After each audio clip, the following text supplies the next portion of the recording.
ويطلع شادي. حكم بيقول مشي اللعب رغم في لعيب من نادي الزمالك واقع.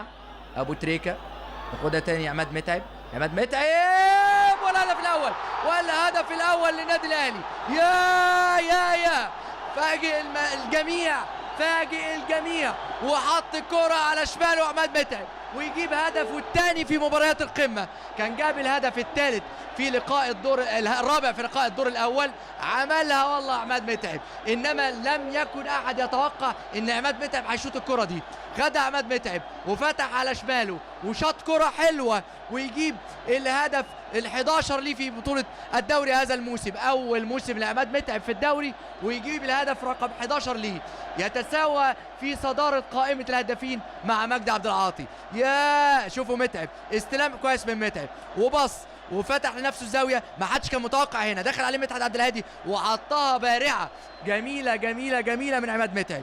يا متعب، يا عماد، يا متعب، فعلا فعلا فعلا لعيب مهارته عاليه جدا في الثلث الهجومي، مفيش كلام. شوفوا المهاره هنا، مقفول عليه السكه باتنين، فتح لنفسه الزاويه ومن خرم ابره بيحط جول حلو حلو حلو. لاعبي نادي الزمالك وجهازه بيعترضوا على الحكم عشان كان في لعيب واقع من نادي الزمالك وبيتعالج،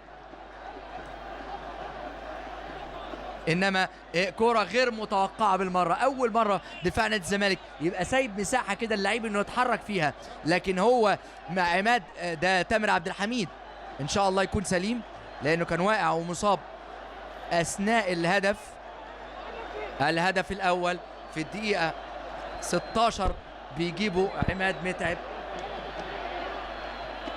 وفي كده ادي اهو الزاويه العكسيه دي جميله قوي، الزاويه العكسيه دي جميله قوي. نشوف اهو ادي محمد صديق معاه ودخل عليه مدحت عبد الهادي، لكن خرم ابره كده بيبص كده على الخرم الصغير قوي ده ويحط منه عماد متعب.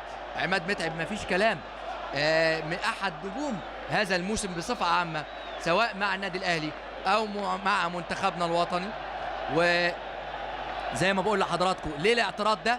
الاعتراض على ان كان في لعيب واقع من نادي الزمالك اثناء الكره ما اتلعبت. الحكم طبعا هو من حق الحكم ان يوقف اللعب في اي وقت هو يعني يحدده، يعني ممكن يوقف اللعب اثناء سير المباراه، لكن طبعا لا يمكن الحكم هيوقف اللعب اثناء انفراد او كره خطيره على المرمى.